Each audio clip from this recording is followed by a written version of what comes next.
Zara ने अपनी और क्लियो की पिकनिक के लिए सब कुछ परफेक्ट बनाने का निर्णय लिया।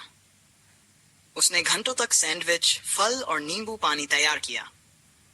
जारा सब कुछ बहुत ध्यान से सेट कर रही थी, जबकि क्लियो बस पिकनिक में पहुंचने के लिए बेताब थी और उससे पहले ही सारा खाना खा गई। जैसे ही जारा पिकनिक की तैयारी पूरी करती है, क्लियो एक सैंडविच उठाकर खा जाती है और उत्साह में वह उसे घास में गिरा देती है। जारा उस गड़बड़ी को सुधारने की कोशिश करती है, लेकिन क्लियो फिर से एक नई सैंडविच बनाने की कोशिश करती है और फिर हर जगह सामग्री उड़ने लगती है। अब पिकनिक सैंडविच, फल और दूसरी चीजों से पूरी तरह गड़बड़ हो जाती है।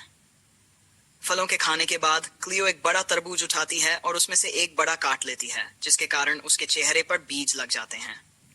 जारा, जो सब कुछ सही रखना चाहती थी, फल सलाद का एक कटोरा लेकर आती है, लेकिन क्लियो उसे खेल समझ बैठती है और फलों को जारा पर फेंकने लगती है। अब दोनों एक दूसरे पर फल फेंकते हुए पूरी तरह से गड़बड़ हो जाते हैं। फल फेंकने के बाद जारा और क्लियो ने सोचा कि नींबू पानी पीकर ठंडा हुआ जाए, लेकिन क्लियो गलती से पिचड़ गिरा देती है और नींबू पानी पूरे पिकनिक कंबल पर फैल जाता है। जारा ने खाने को बचाने की कोशिश की, लेकिन क्लियो हंसी से लोटपोट हो रही थी और दोनों पानी में फिसलकर गिर गए। आखिरकार दोनों ने मिलकर पिकनिक की सफाई करने का निर्णय लिया। हालांकि क्लियो की ऊर्जा से और भी गड़बड़ हुई, लेकिन जारा ने धीरे धीरे सब कुछ साफ कर लिया। आखिरकार दोनों थककर बैठ गए और महसूस किया कि पिकनिक परफेक्ट नहीं थी, लेकिन इसने उन्हें बहुत खुशियां दी और यह सबसे अच्छा समय था जो उन्होंने दिनो और लियो एक बड़े तूफान के बाद एक रहस्यमय द्वीप पर फंस जाते हैं। यह द्वीप पूरी तरह से अनोखा है, जहां विशाल मशरूम से लेकर बड़े बड़े पेड़ तक कई हैरान करने वाली चीजें हैं। दिनो काफी उत्साहित है और द्वीप की खोज करना चाहता है, लेकिन लियो थोड़ा चिंतित है और सुरक्षित रहना चाहता है। जैसे ही वे द्वीप पर कदम रखते हैं, वे एक विशाल मशरूम देखते हैं। दिनो उसमें कूदता है और वह मशरूम उन्हें हवा में उछाल देता है। कुछ समय बाद दिनो और लियो कुछ शरारती बंदरों से मिलते हैं, जो नारियल फेंकने की प्रतियोगिता में उन्हें चुनौती देते हैं। दिनो अपनी बड़ी हाथों से नारियल पकड़ने की कोशिश करता है, लेकिन वह बार बार चूक जाता है। लियो, जो थोड़ा चतुर है, एक नारियल को अपने पंजों से पकड़ लेता है, लेकिन दूसरा नारियल उसके सिर पर लग जाता है। नारियल की प्रतियोगिता के बाद दिनो और लियो एक बड़े ढलान पर पहुंचते हैं।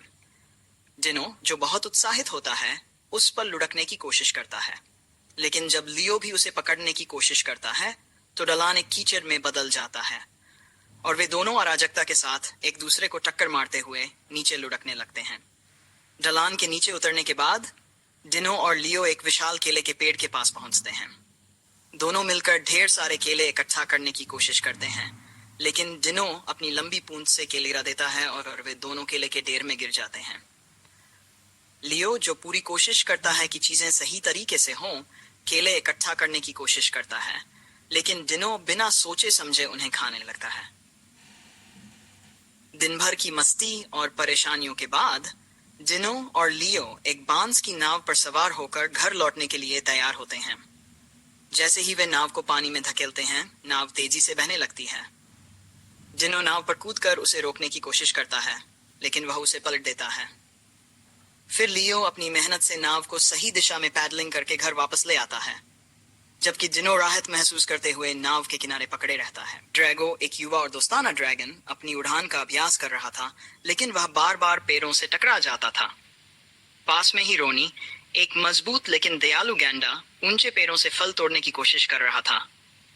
अचानक ड्रैगो गलत तरीके से उड़ते हुए रोनी के ऊपर गिर जाता है, जिससे दोनों गिरकर इधर उधर लुढ़क जाते हैं। इस हादसे के बाद रोनी थोड़ा चिढ़ गया, लेकिन फिर भी उसने ड्रैगो के साथ टीम बनाने का फैसला किया। दोनों मिलकर स्वर्णिम वृक्ष की खोज पर निकलते हैं। ड्रैगो की उत्सुकता और ऊर्जा के कारण वह आसमान में उड़ते हुए इधर उधर घूमता रहता है, जबकि रोनी जमीन पर दौड़ते हुए उसे पकड़ने की कोशिश करता है। जैसे ही वे एक नदी के पास पहुंचते हैं, रोनी को नदी पार करने में मुश्किल होती है। ड्रैगो अपनी पूंछ से एक पुल बनाने की कोशिश करता है, लेकिन उसकी लंबी और लचीली पूंछ पेड़ से टकरा जाती है और पूरे इलाके में पानी फैल जाता है, जिससे दोनों पूरी तरह से भीग जाते हैं।